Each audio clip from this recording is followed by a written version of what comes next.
Welcome into the latest episode of the 5 Reasons podcast. This is usually where I say with always Chris Whittingham or always with Chris Whittingham, but Chris has fled the country. He's in England for about a week, so I'll be handling a lot of these duties myself over the next week, but obviously NFL and NBA business goes on, so the podcast continues. Now that you have found this podcast, make sure you hit the subscribe or follow button on your favorite podcast provider.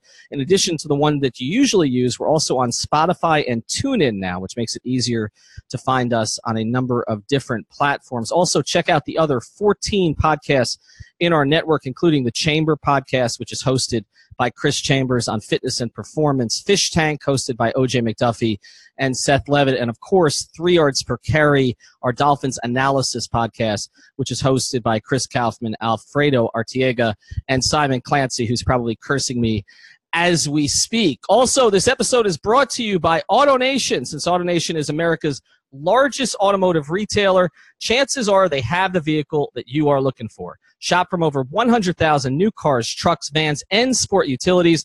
From the luxury of Mercedes-Benz to that Chevy pickup truck you've always wanted, they've got it. AutoNation helps finance over 430,000 people every single year, and you could be next. Get a great rate today.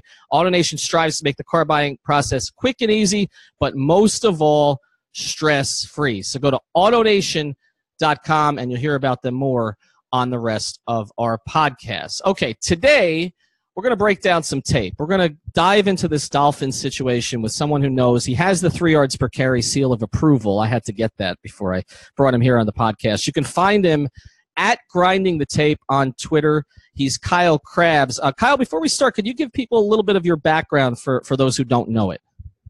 Of course. Well, first and foremost, thanks for having me on. It's always nice to talk Dolphins football. I grew up a Dolphins fan, so my allegiances trace back to the final years of Dan Marino.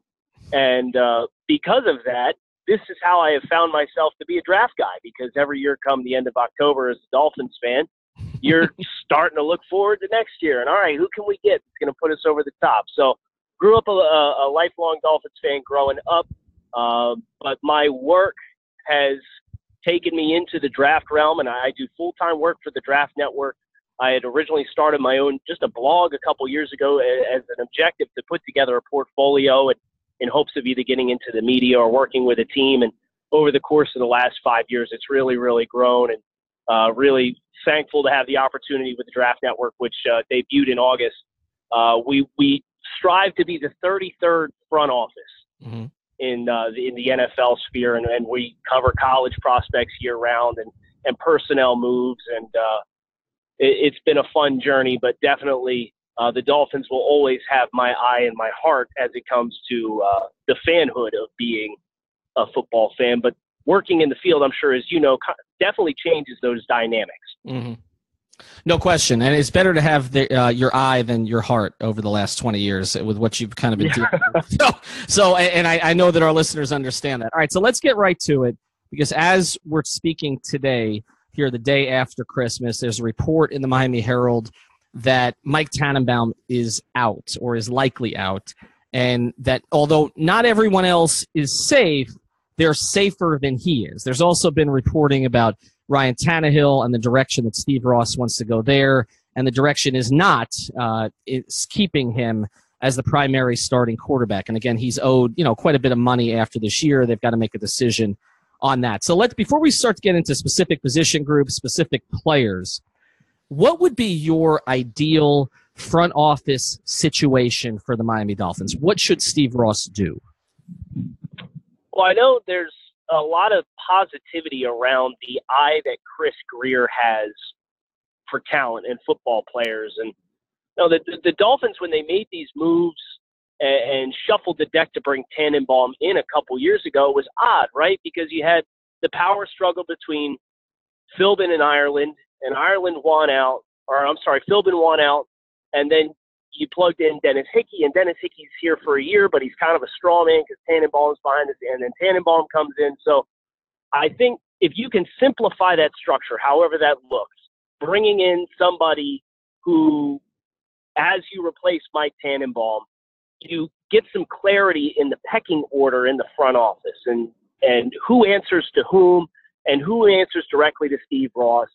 And I think if you can introduce a VP that is clearly the guy at the top, and everything that happens beneath him, those people answer to him instead of directly to Ross, which, Ross has tried to juggle over the course of the last decade or so since he bought the team in 2009, I think would provide some better clarity as far as when changes need to be made, avoiding these power struggles within the organization and the politicking that's being involved in, well, I'm doing my responsibility, but I can't get the help that I need from the other people that are responsible for either personnel or coaching.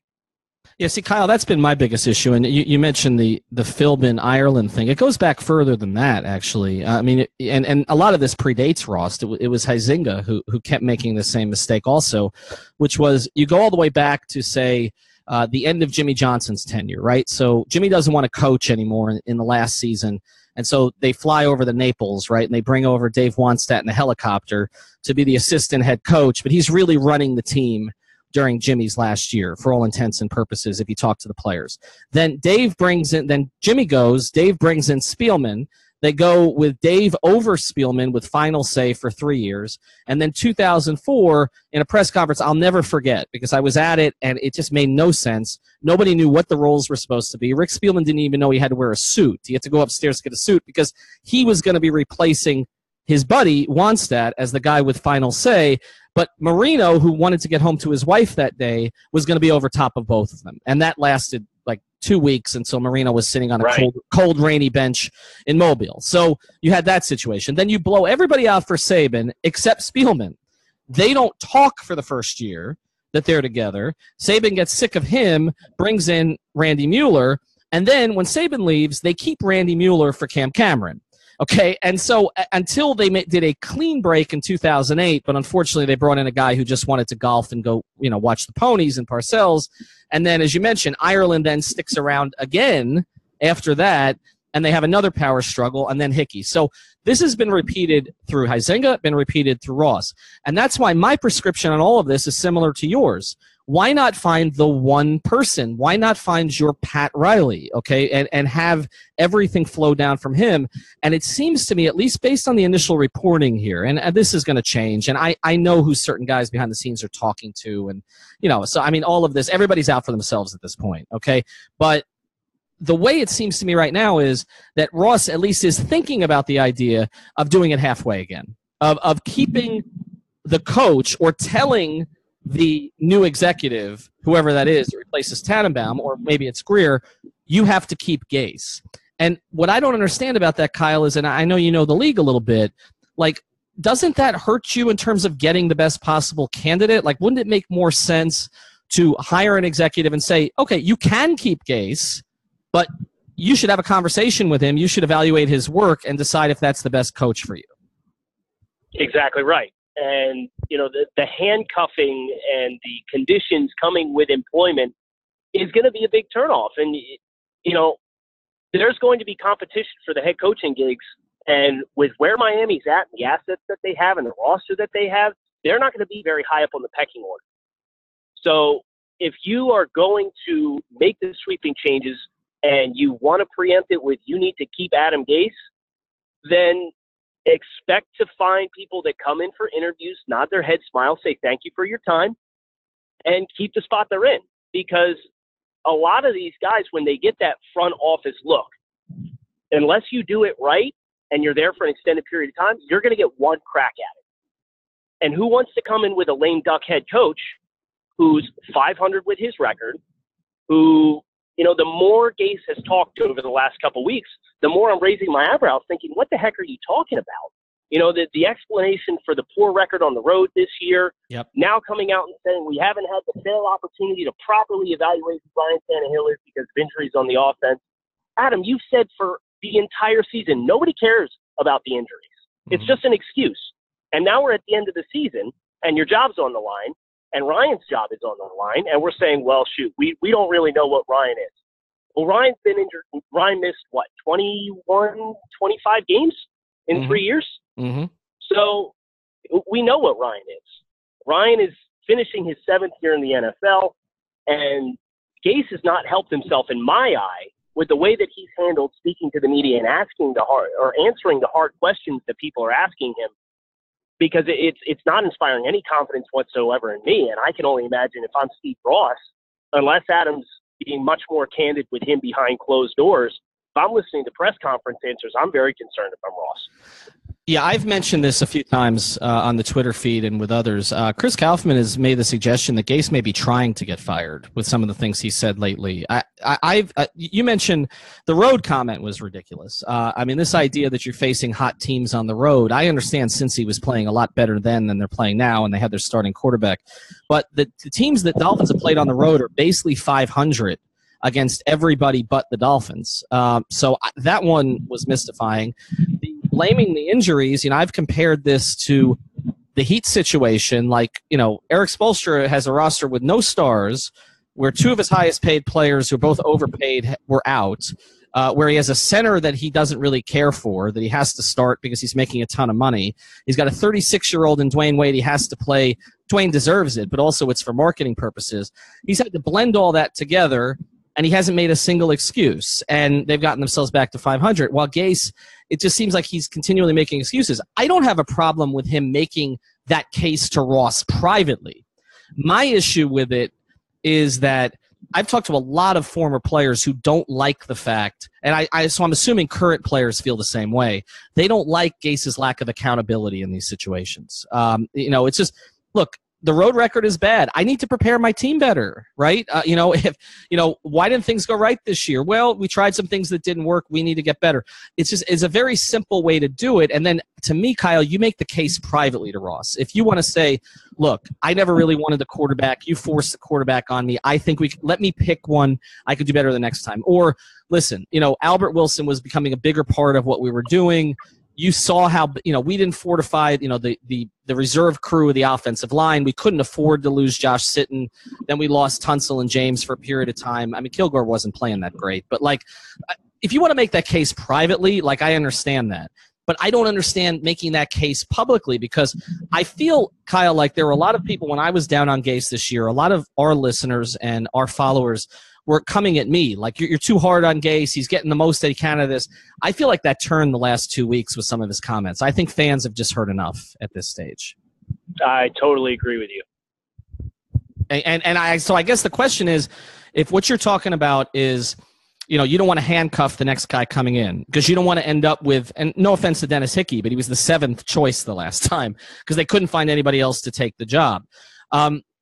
Do you think that Ross, based on his history, will reconsider that posture, or does it depend on the guy that he can potentially get? And I guess the final question is, of the names that have been mentioned, okay, there's McKenzie, there's Wolf, right? There's Douglas, right? There's George Payton, who there's some familiarity with because he worked under Rick down here. There's Louis Riddick, who I know is a popular choice among some fans and some media. What would be the direction you go there? I think if you could somehow sway Elliott Wolf, and he's currently there in Cleveland right now working underneath a front office that has, in my opinion, just done a masterful job over the past 12 months in making the right decisions in the draft. And it wasn't a popular choice at the time to take Baker Mayfield, yet they did. And, you're seeing the benefits of those decisions being reaped now. Elliott Wolf has a terrific reputation within the league from everybody that I have talked to. He would be my top target. Peyton comes in. I don't have a problem with that. I think those are probably my two favorite names that I've heard floated out there. The challenge with both is you're not going to be quite sure what you're getting because they've never filled that role before. And that was the allure of the Bill Parcells, as we talked about, but Bill wasn't really invested in it because of where he was in his personal timeline in his career. If you had the opportunity to get either one of those two guys who are highly respected and can evaluate talent, I think that first and foremost has to be the priority, because you look at the roster and the way that it's situated right now, and there's a lot of improvements that need to be made in a lot of areas. And specifically the quarterback position, they're going to have a real tough time this year. They missed the buck last year. Last year was the year. If you needed a quarterback, well, shoot, we had 5 go in the first round. And in my opinion, 4 of them were very well deserved to be first round picks.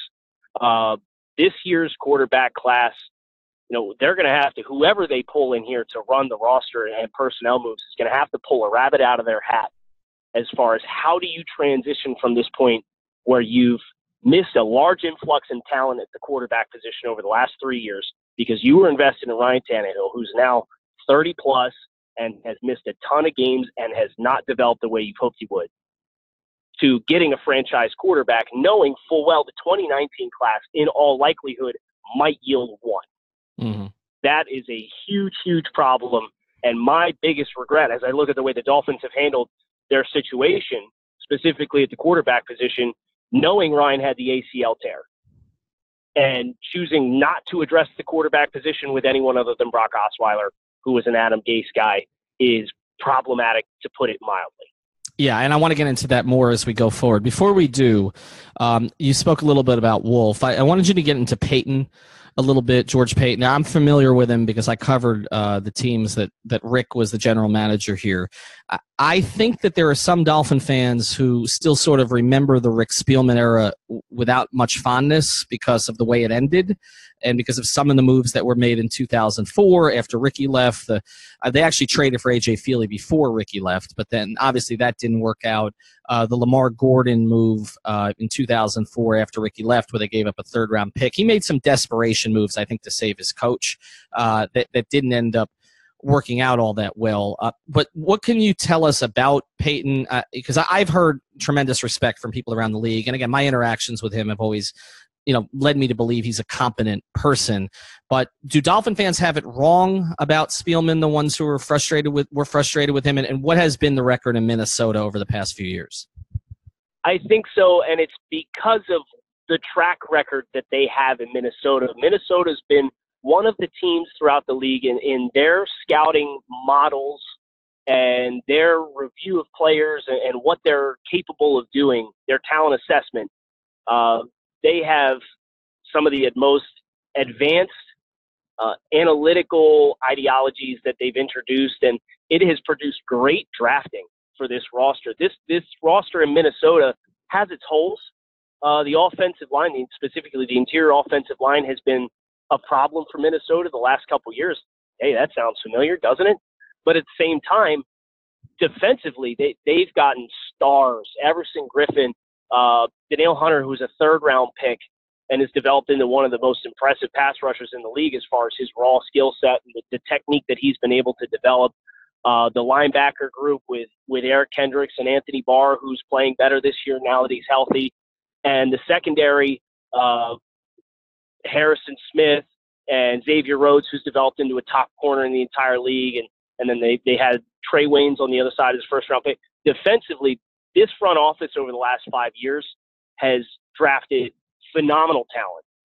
And look at wide receivers. They dug up Adam Thielen, Stephon Diggs. Obviously, the move for Kirk Cousins is controversial to some based on the $84 million $3 deal that they gave him fully guaranteed. But Minnesota knew we're in a Super Bowl window right now, and we have to find a starting quarterback who's capable of winning the Super Bowl. And if Cousins is not, he's capable of a postseason run. So I respect the roster that they've constructed in Minnesota, and Peyton working underneath Spielman and everything that they have done over the course of the last years or so. I think that is very valuable experience, and I think that is a promising track record for when he has an opportunity to call the shots for himself to implement a lot of those ideologies in his own franchise. Yeah, and the other thing I like about it, although he didn't work under Ross because he was here during Huizinga's tenure, at least he has a general feel for how the Dolphins operate, which sure. I also think would help him. He's not, and he was a really young guy when he was here too. So you're not talking about somebody who's past his prime. To me, either of those two moves would make sense. I think Douglas would make some sense. I think McKenzie might make some sense in the right circumstance. But to me, any of it has to be the guy comes in and gets to evaluate everything and let Adam Gase tell that person what he's been telling the media, okay, and get more specific about it if there's players that he doesn't want to, sort of call out publicly. Before we get to the position groups, and I want to start with a quarterback, one of the things about Gase that's been odd to me this year is that he hasn't used some of the better talent that he seems to have. Okay. And I know that these things tend to come out later, and probably there's going to be some stuff leaked about how maybe Kenyan Drake didn't act behind the scenes the way that they wanted him to, because that seems to be a pattern here. As soon as a guy's gone, they get trashed. But what has been your view of the way that they've used three guys in particular this year? Drake, Stills, and before he was hurt, Jakeem Grant.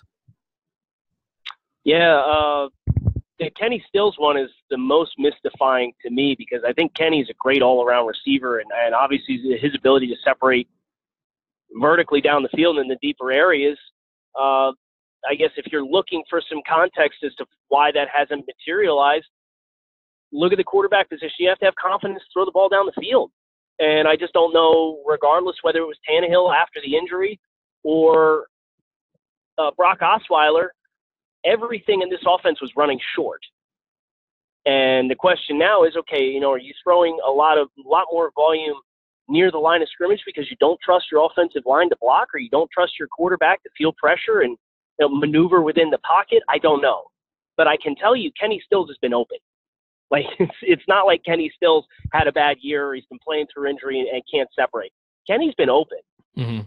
Jakeem Grant, I liked how they stuck with Jakeem. Jakeem had some ups and downs when he was first on the roster. I seem to remember some ball security issues with Jakeem, specifically on special teams, and it's really easy to dismiss a small guy like that. But the buzz that he got and the way you saw him play towards the end of last year, and I think Miami's biggest issue with all of these receivers that they have, with the exception of Devontae Parker's, they're all kind of cut from the same cloth, mm-hmm. right? I think that allows for interchangeability and the flexibility based on what opposing teams are going to give you. So if teams want to key on Jakeem Grant because he's got explosive speed, that's great. We got Albert Wilson. Well, the entire wide receiver room has felt the impact of these explosive, fast guys that they have when they get hurt. And now you're left with, just a skeleton of what you had in that room. As far as Kenyan Drake, I can tell you that the pass blocking efforts I've seen from him, which seemed to be one of the thorns in the side of Adam Gase with Jay Ajayi when he was here too, mm-hmm. In addition to the attitude and the effort, Drake has not put in the effort as a pass blocker that I was expecting to see from him. Mm-hmm. So if that's going to turn Adam Gase off, then that's fine, but you can't keep doing the same thing and expecting the process to change. And if you're not optimizing the talent that you have on your roster, that's a coaching problem.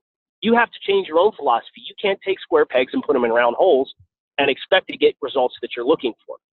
So I think there's plenty of blame, if you want to call it blame, or context as far as each of those players that you had mentioned. But ultimately, you've got to be able to take what you have and make the most of it. And that's something I don't think Gase necessarily has done a very good job of this year. Yeah, Kyle, what it seems to me is that he only wants guys that he can absolutely 100% trust, right? So, like, this year, they leaned heavily. I mean, their leading ball carrier in terms of attempts, and he averaged 4.6 yards a carry. So, I mean, he had a throwback season, but was Frank Gore, who he's going to implicitly trust, but is not going to give him a lot of big plays. The receiver who had the most targets was Danny Amendola, who turned out to be a pretty good signing, doesn't make mistakes, right? But also doesn't give you explosive plays. So, when I'm looking at this offense and I'm saying, well, why are they 30th in the league? A lot of it is quarterback, no question, okay? And the inability to get the ball down the field, the inability to protect, particularly up the middle. I understand all of that. But when I look at the players that are not getting touches, it's like if you rub Gase wrong in the slightest way, you're just not going to be targeted anymore. And he's going to go with, even, O'Leary over Gesicki in a lot of situations this year. Like, if you look at all of this, it's like, this is the guy I trust.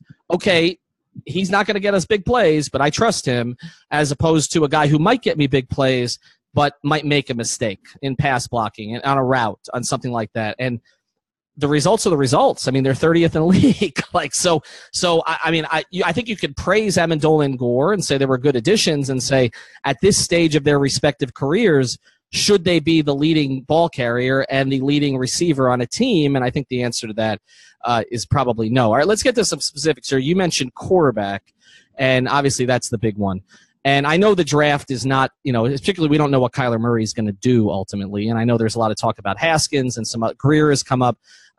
But if you look at free agency this year or available quarterbacks potentially in a trade, in your view, is Teddy Bridgewater an upgrade if healthy over Ryan Tannehill? And if not him, is there any other veteran quarterback who could either be a bridge quarterback or your quarterback going forward?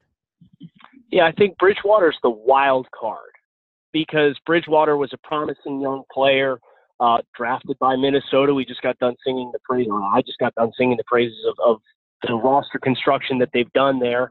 Obviously had the catastrophic knee injury and lost his job and signed with New York. And then I think New York fetched a third-round pick from New Orleans for him in a trade before the season started this year. So 26 years old, he's got talent. It's a question of what's his health and what is his mobility after such a significant injury. And those are questions that are going to be hard to vet without the on-the-field sample size, and it's been very limited. I will say he looked good in the preseason. The appeal to Teddy Bridgewater is he's not Ryan Tannehill, and I think you as the Dolphins are going to have a really hard time selling your team in 2019 by retaining Ryan Tannehill and paying him the allotted, I think, $26+ million that he's owed as far as the cap hit next year.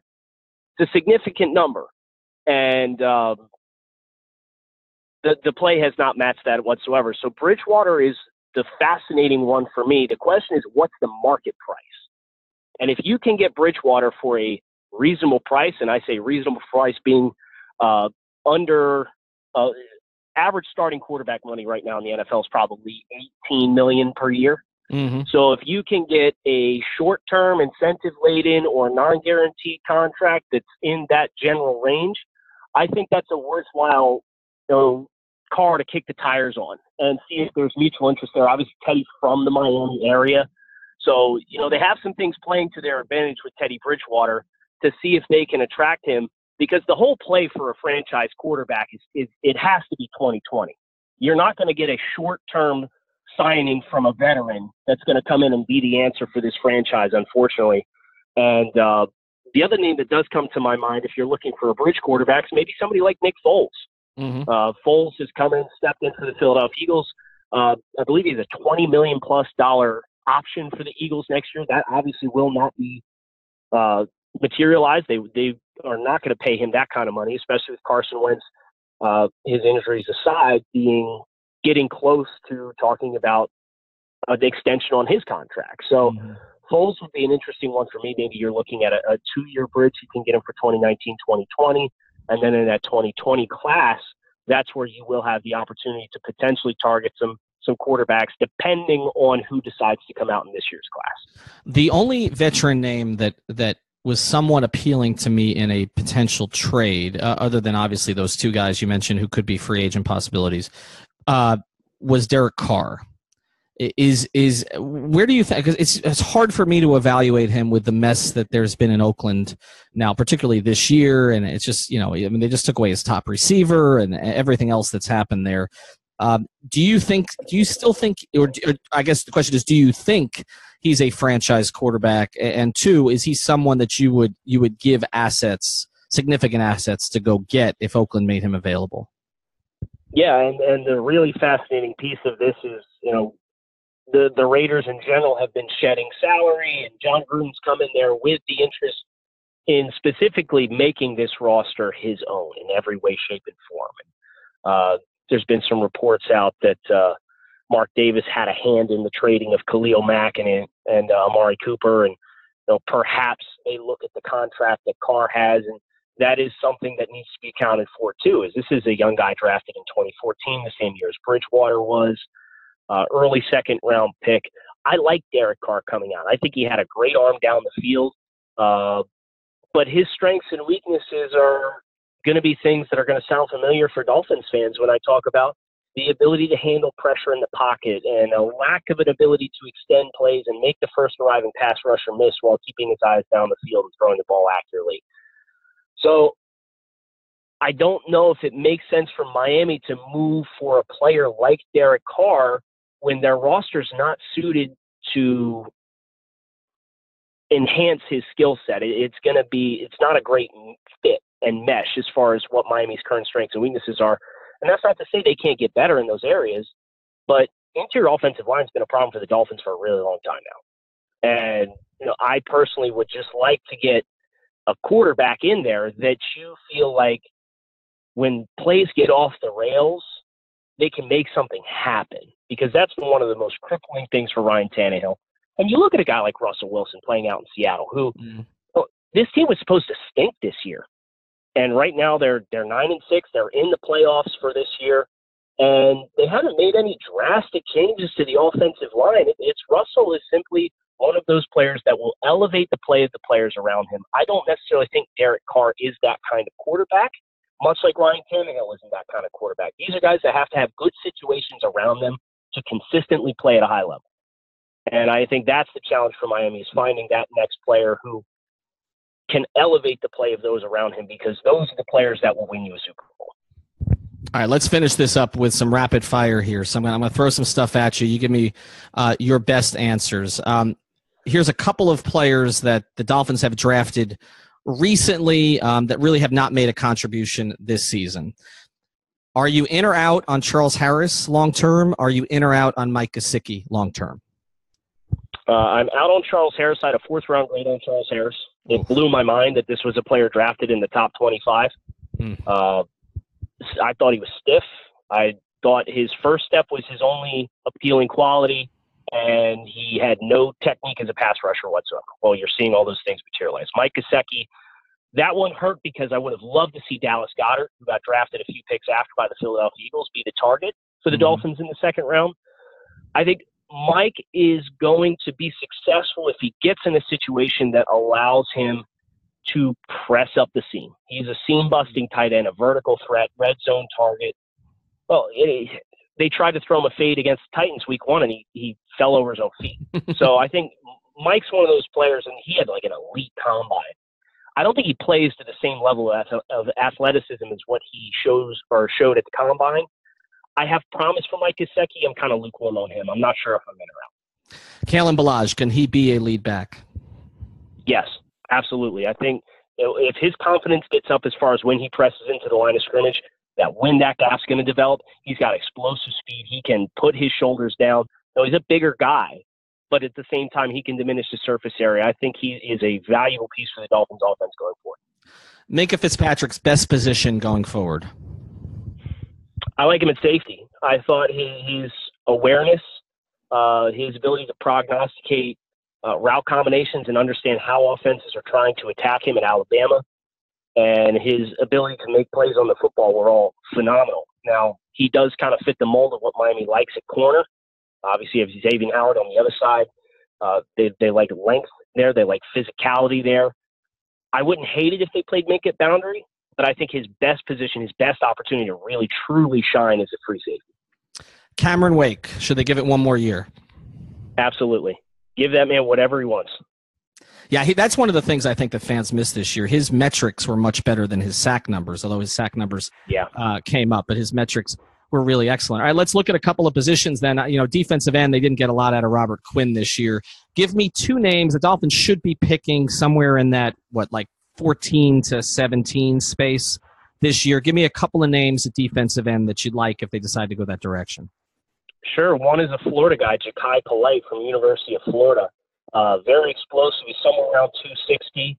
Another Florida guy, Brian Burns, I think has elite pass rush skills. He's from Florida State. His problem is he's currently walking around somewhere between 240 and 245, but he's long, he's explosive, and he has the best pass rush counters out of anybody, bar none, in the draft class as far as I'm concerned. I think he's a really, really special pass rushing talent that if you can get another 10 pounds on him and keep that explosiveness, he's going to be a high-level player at the next level. How many linebackers on the Dolphins' current roster would you keep going forward? How many do you like? I like Jerome Baker a ton. Mm-hmm. Jerome Baker was a player that I liked, and you see his speed and his ability in space. This is a modern-age NFL linebacker, Jerome Baker. Raekwon McMillan's frustrating for me. You saw him shine in that Patriots victory, but that's how you have to play him. He has to be a guy that stays within the phone booth. I don't think he's a coverage linebacker. He's been abused all year long in zone coverages, failing to feel routes coming in behind him. And just I think his playing space is really limited. So I would keep Raekwon, but that was another player for me I was not especially high on. They took him in the second round. That was a confusing pick for me because they needed athleticism, and he's not that kind of player. So as an early down type linebacker, I think Raekwon can stay. And then Kiko, it's just going to come down to dollars. Do you need the dollar somewhere else? Because for all of his flashes and the production that he has, and he's made some big plays this year, I'll give him credit, he's so erratic. Mm-hmm. And that's hard to justify paying him what they're in line to pay him. Yeah, he's either been really good or really bad. Final one here, and again, you can follow him at Grinding the Tape. It's Kyle Krabs. Has Reshad Jones, after next week, played his last game for the Dolphins, do you think? If Adam Gase sticks around, I think so. Mm-hmm. This is another one of these players you saw last year with Jarvis Landry and JHI. Gase kind of has this mini Chip Kelly thing going on where if he butts heads with you, you're typically going to find your way out the door. So I think if Adam Gase sticks around, it's probably going to lead to a divorce between the Dolphins and Reshad. Yeah, that's been one of the strange things for me is that, Gase doesn't come in with the kind of pedigree that you would think he would take these kind of positions with his best. I mean, it's been his best players. Consistently, it's been the best players, the ones he's had the issues with, which reminds me in a lot of ways of a former head coach here, Joe Philbin. It was like if you got on the leadership council, you were gone, and everybody mocked Joe for that. Yeah, it's on the leadership council. Right. It's like, and you were gone, and now all of a sudden Gase has done the same thing. I will throw one more at you before we go. Steve Ross, I think Dolphin fans want to like him because he spends money. They did a great job on the stadium. I mean, nobody can argue differently. He put up his own money for that. He's done a great job with soccer in this community. He does a great job with Rise. I mean, there's a lot of positive things to say about Steve Ross. What is the single biggest thing he needs to do to be a better owner? Understand what you do and don't know. And the things that you don't know, you need to get somebody in who does. Some of the reports over the course of the last week have been talking about, Ross might be conflicted with letting go Mike Tannenbaum because one of his most trusted advisors used to work on the Jets and was a part of Tannenbaum and his tenure with the Jets. If it comes to football and X's and O's, your business friends are not going to help you there. You need to find a football executive that understands how to construct a roster, how to evaluate talent, how to balance the dynamics of the egos that are present in an NFL front office and coaching room and a locker room. All of those things are very delicate. And having someone like a John Dorsey, who we mentioned earlier in this show, and what's happened in Cleveland is paramount. And the Browns owner is notorious. Jimmy Haslam is notorious as being one of the most hands-on, but he gets in his own way, and he's a part of the Tennessee Volunteers coaching search, and they stuffed that up because of how hands-on Haslam was. He hired John Dorsey. They're getting ready to have a coaching search, and Haslam's going to stay out of the way. Haslam stayed out of the way of the decision to draft Baker Mayfield. Mm-hmm. You need to know, if you're Stephen Ross, what you do and don't know, and understand the most important thing you can do is bring somebody into that front office as your executive that knows what the heck is going on. Yeah, I'm with you on that. I'm with you on that completely. And but I don't know if he's learned the lesson. We're going to find out here over the next couple of weeks. Again, follow him at Grinding the Tape. Kyle Krabs. Really enjoyed doing this with you. Hopefully we can have you on again when I get Chris back from the other side of the pond. Oh, I would love it.